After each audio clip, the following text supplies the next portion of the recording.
रामकृष्ण हरी सर्वांनाच स्वागत आहे आपल्या सर्वांचे। लाईव्ह मध्ये तुम्ही डायरेक्ट पॅटर्न वरून ब्लाउज कटिंग आणि स्टिचिंग दाखवा म्हणून पॅटर्न वरून ब्लाउज कटिंग आणि स्टिचिंगचे व्हिडिओ आपल्या चॅनलवरती सविस्तर अपलोड आहेत। तरी देखील जर का तुम्हाला लाईव्ह बघायचं असेल बघा, तर आज आपण बघणार आहेत हे जे ब्लाउज आहे हे माझ्याकडे मापाला आलेलं आहे। हे देखील मीच शिवून दिलेलं आहे। फिनिशिंग वगैरे तुम्ही बघू शकता, एकदम सुंदर अशी फिनिशिंग आहे। तर आपण ह्याच कस्टमरचे ब्लाउज डायरेक्ट पॅटर्न वरून कटिंग करणार आहे। ठीक आहे, आता पॅटर्न सेल करते मी ऑनलाईन। पॅटर्नला खूप छान असा रिस्पॉन्स मला मिळतोय। खूपच लांबून लांबून मला ऑर्डर येत आहेत ऑनलाईन पॅटर्नसाठी। म्हणजे जे ब्लाउजचे तयार रेडी पॅटर्न आहेत ना, त्यांची मला ऑनलाईन ऑर्डर मिळत आहेत आणि त्यांची ऑर्डर कंप्लीट करून मी त्यांना तशा देत असते। आणि खूपच मैत्रिणींनी कॉम्बो सेट मागवले, तसंच बऱ्यापैकी मैत्रिणी कोणी सिंगल मागवला तर त्यांनी डबल सेट मागवलेले आहेत। खूपच जण पॅटर्न ऑर्डर करायची असतील तर तुम्हाला मी पॅटर्न ऑर्डरसाठी एक व्हॉट्सअप नंबर देते, तुम्ही त्या नंबरवरती मेसेज करू शकता। मी म्हणजे तुम्हाला पॅटर्नची डिटेल माहिती तिथं सविस्तर दिली जाते पॅटर्नसाठी। तो आपला असणार आहे 88 30 98 63 68। हा जो नंबर आहे तो फक्त आणि फक्त व्हॉट्सअप आहे, तर तुम्ही देखील व्हॉट्सअपलाच मेसेज करा। आणि हा जो नंबर मी तुमच्यासोबत शेअर केला तो फक्त आणि फक्त पॅटर्न सेल करण्यासाठी आहे। एकदम एक नंबर क्वालिटी आहे, वॉटरप्रूफ पॅटर्न आपले असणार आहे। तुम्ही त्या पॅटर्नला असं चुरगडा करा, काही पण करा, पाणी पडो, चहा कॉफी काही जरी सांडलं गेलं तरी देखील तुमची पॅटर्न खराब होणार नाहीत। एवढे छान असे पॅटर्न तुमच्यासाठी बनवलेले आहेत। तर तुम्हाला जर काही पॅटर्न ऑर्डर करायचे असतील तर तुम्ही या नंबरवरती मेसेज करू शकता, म्हणजे तुम्हाला पॅटर्नची सविस्तर डिटेल माहिती दिली जाते व्हॉट्सअपला। मग क्वालिटी आहे, हे फोर्टक्सचे पॅटर्न आहेत बघा। पेपर बघू शकता तुम्ही, पॅटर्नचा जो पेपर आहे तो एकदम छान असा टिकाऊ पेपर आहे, एकदम मजबूत पेपर आहे, फाटणार आणि तुटणार आणि काहीच होणार नाही। वॉटरप्रूफ असा हा पेपर आपला असतो। ठीक आहे, तर हे फोर्टक्सचे पॅटर्न आहेत, वेगळे ठेवलेले आहेत। आपला 38 साईजचा पॅटर्न आहे ना, याची तयार 14 ची उंची आहे। इंच प्लस करून 15 इंच इथं हे पॅटर्न कटिंग केलेलं आहे। तर बघा, आपण हे पॅटर्न ठेवून जर का ब्लाउजची कटिंग करणार तर आपल्याला तयार ब्लाउज कितीचं मिळणार आहे, 14 इंच उंचीला।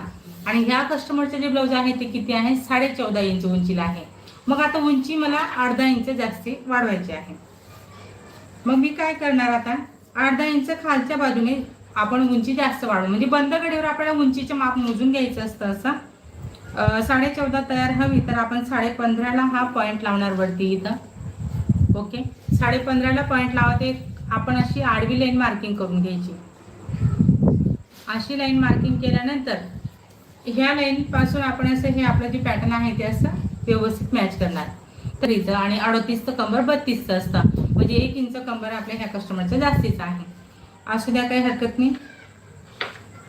आता इथं मी काय केलेलं आहे, फक्त मुंडेचा आकार देत आणि साईडने मार्किंग करत आपण बॅक पार्टची इथं मार्किंग करून घेतलेलं आहे। आणि तसंच मी गळ्याच्या देखील आकार इथं देऊन देते। आपला येतोय 9 पावणे 9चा।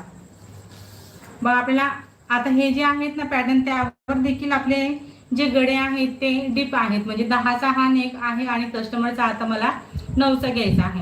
मग अशा वेळेस तुम्ही काय करणार, आता हा आपला आर्महोल वगैरे मार्किंग झाला का, परत आपण यामध्ये उंची देखील वाढवलेली आहे। मग आता हा जो आहे तो पॉइंट गड्याचा लागलेला आहे, तिथं आपल्याला हा आपला पॅटर्न असा घ्यायचा आहे आणि तुम्हाला आहे तसा जो आहे तो नेक ड्रॉ करून घ्यायचा आहे। ठीक आहे,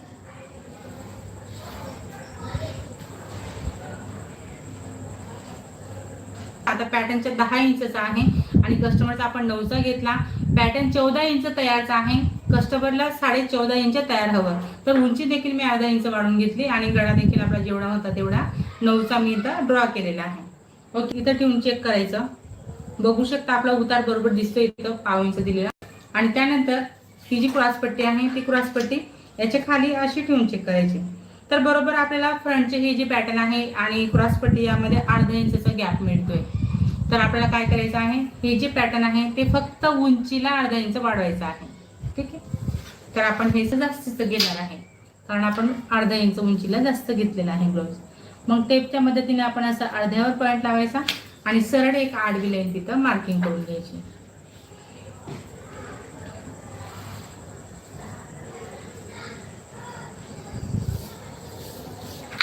ओके, बघू शकता मी पॅटर्न होऊन हे आपलं जे आहे ना साइड पॅटर्नची उंची अशी इथं खाली वाढवलेली आहे।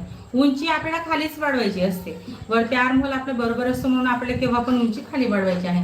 आता साईड पॅटर्नचं काम आपलं झालेलं आहे.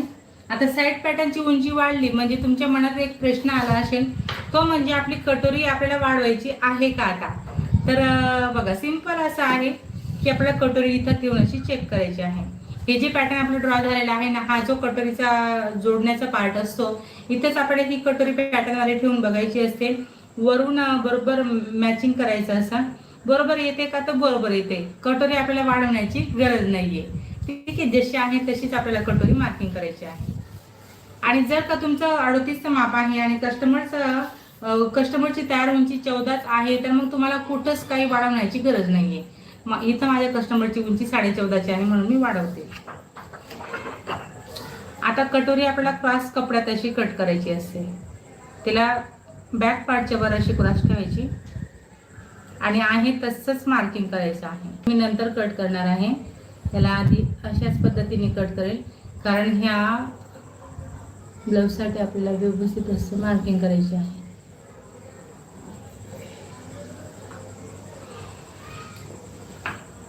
ओके, तर कटोरीचे पण आपलं मार्किंग झालेलं आहे, बघू शकता. त्यानंतर इथं साईडला मी क्रॉस पट्टीची मार्किंग करते. आणि क्रॉस पट्टीची मार्किंग करताना आपल्याला थोडी क्रॉस पट्टी अर्धा इंचाने वाढवून घ्यायची आहे, कारण ह्या कस्टमरचं कंबर आहे 33चं आणि ब्लाऊजचं आहे आपलं 32 इंच कंबरचं, म्हणून मी अर्धा इंच क्रॉस पट्टी इथं वाढवून घेणार आहे. ओके,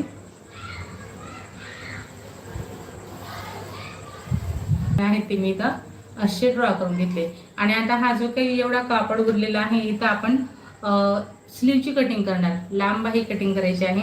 आणि जसं की मी तुम्हाला सांगितलं की म्हटलं ह्या कस्टमरचे 2 ब्लाऊज आहेत, तर मी एकावर एक ठेवून दोन्ही ब्लाऊजांची कटिंग इथं करून घेते. मॅचिंग केल्यानंतर आपल्याला पिन करून घ्यायचं आहे.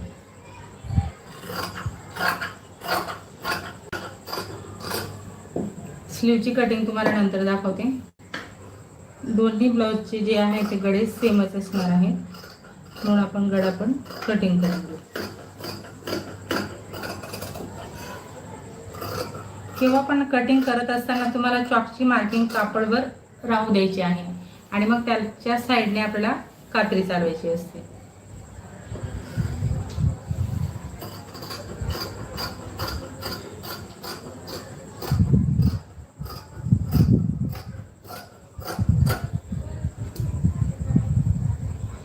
ओके, आता आपलं हे बॅक कटिंग झालेलं आहे. त्यानंतर आपण बाकीचे जे पार्ट आहेत ते देखील कटिंग करून घेणार.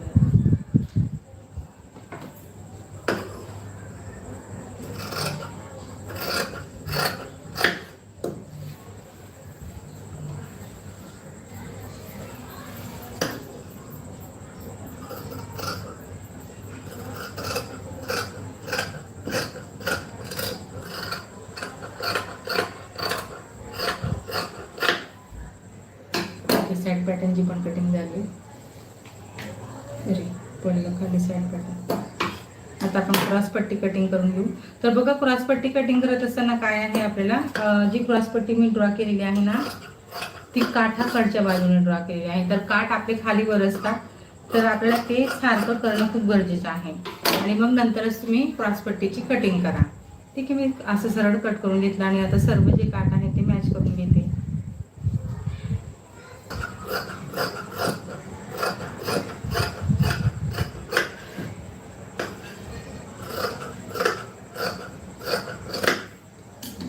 आणि जसं 9.5चं माप आहे, तर आपला घडी देखील 9.5ची घालायची आहे. ओके, 9.5ची घडी आणि आपली 10.5ची बाही उंचीला आहे. मग आता मी घडी अशी अर्धवट घातलेली, बघा एवढा कापड मला इथं कमी पडतोय, तर आपण बाहीला एक बाजूने जॉईन देणार आहे. मग बाही उंची प्लस 1 इंच घ्यायचं असतं. 10.5ची बाही तयार आहे. उंची प्लस 1 इंच केल्याने आपल्याला 11.5 घ्यायचं आहे. चेक करायची आहे आपल्याला 9.5 वरच घडी घालायची आहे. 38चं माप आहे म्हणून बरोबर आपलं 11.5 येते का असं चेक करायचं आहे. टेप लावायचं आहे. आणि इथं उतार म्हणजेच कॅप हाईट उतार तुम्ही म्हणू शकता, तुम्हाला कळेल ते. तर हा जो उतार आहे तो 4 वर द्यायचा आहे. हा 4 इंचावर मी उतार दिलेला आहे. 2 इंच इथं सरळ घ्यायचं असतं. आणि स्लीवची डिटेलमध्ये कटिंग कशी असते याचे सविस्तर व्हिडिओ आहेत आपल्या चॅनलवरती, तुम्ही बघू शकता. हा जो आहे तो आकार आपण असं कंटिन्यू इथं मॅच करणार. हा झाला आपला बाहीचा वरचा सेट, म्हणजे बॅक मुंड्याचाच आपण इथं आकार दिलेला आहे. त्यानंतर आता बाहीचे दंडघेर आपण 5.5चा मोजून घेतलेला आहे. तर इथं दंडघेरची मार्किंग आपण 5.5 वर करणार आणि नंतर 2 इंच पुढे मार्जिन वाढवणार. हा पॉइंट असा क्रॉस झालेला आहे. जे आपल्याला बाहीला एक बाजूने जॉईंट देणार आहे तो आपण शिवताना देऊन घेणार.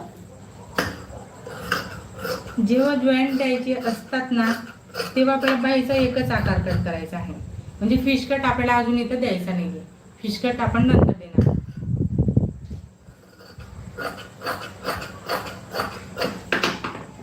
इथं आपल्याला कट लावून घ्यायचे आहेत की जेणेकरून आपण ज्यावेळेस बाही म्हणजे जोड वगैरे देऊन झाला का आपल्याला बरोबर घडी कटवर घालता येते. तर तुम्ही बघू शकता आपल्याला एवढा जोड द्यावा लागणार आहे. आता हा जो उरलेला अस्तर आहे यामध्ये आपण याच्या जॉईंट कट करू.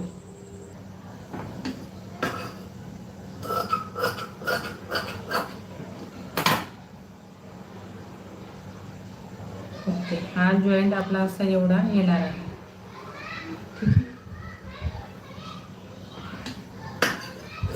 जोडल्यानंतर आपण बाकीचं बरोबर कटिंग करून घेतो.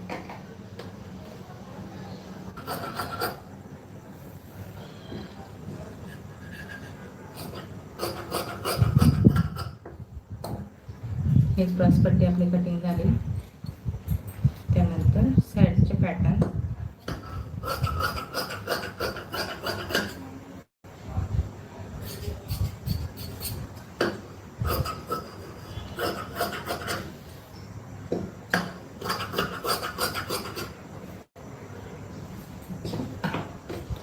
आता ब्लाउजची आपली ही पूर्णपणे इथं कटिंग झालेली आहे. ब्लाउजची मी तुम्हाला कटिंग करून दाखवलेली आहे. आता ह्या ब्लाउजला स्टिचिंगला बरोबर 1 तासाचा वेळ लागेल, म्हणजे तेवढा वेळ जाईल. आणि 1 तास म्हटला म्हणजे अजून 11 वाजतील. तर मी 11 वाजेपर्यंत काही मशीनवर बसणार नाही, कारण सध्या उन्हामुळे मला देखील खूपच त्रास होतोय आणि तब्येत देखील माझी बरोबर नाही आहे. तर बघते मी उद्या हे ब्लाऊज शिवायला घेणार आहे.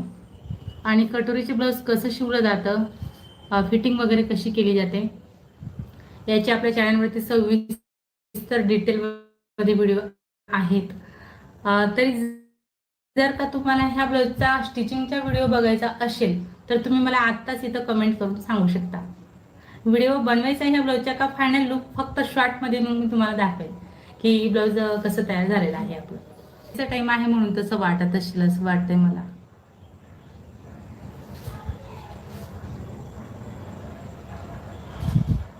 ओके, तुम्हाला बघायचं आहे असं पूर्ण व्हिडिओ बनवायचा का मग स्टिचिंगचा बघते मी उद्या. जसं मी हे ब्लाऊज शिवायला घेणार ना तर याच्या स्टिचिंगचा पूर्ण व्हिडिओ बनवते. तर मग मैत्रिणी आजच्या ह्या व्हिडिओत मी स्क्रीन रेकॉर्डिंग केलेली आहे, जे मी तुम्हाला लाईव्ह दाखवलेलं आहे. सोमवारच्या लाईव्हमध्ये पॅटर्नवरून ब्लाऊज आपण कशा पद्धतीने कटिंग करू शकतो. आणि राहिला ह्या ब्लाऊज स्टिचिंगचा व्हिडिओ, तर हा व्हिडिओ मी तुमच्यासोबत आधीच शेअर केलेला आहे. तुम्ही नसेल बघितला तर नक्कीच बघा. आणि आजचा हा व्हिडिओ तुम्ही माझा पूर्ण शेवटपर्यंत बघितला त्याबद्दल तुमचे सर्वांचे खूप खूप धन्यवाद. असेच माझे व्हिडिओ बघत चला व मला सपोर्ट करा. आवडला असेल व्हिडिओ, थोडा जरी फायदेशीर वाटला असेल तर मात्र व्हिडिओला नक्कीच लाईक करा, शेअर करा, कमेंट करा. चॅनलवर नवीन असणार, पहिल्यांदाच बघत असणार तर चॅनलला सबस्क्राईब करा. सोबत बेल आयकॉन क्लिक करून ऑलवर सेट करा रोजची अशी छान छान व नवनवीन व्हिडिओ पाहण्यासाठी. चला तर मग भेटूया आपण पुढच्या एक छान अशा व्हिडिओत आणि नवीन डिझाईनसोबत. धन्यवाद.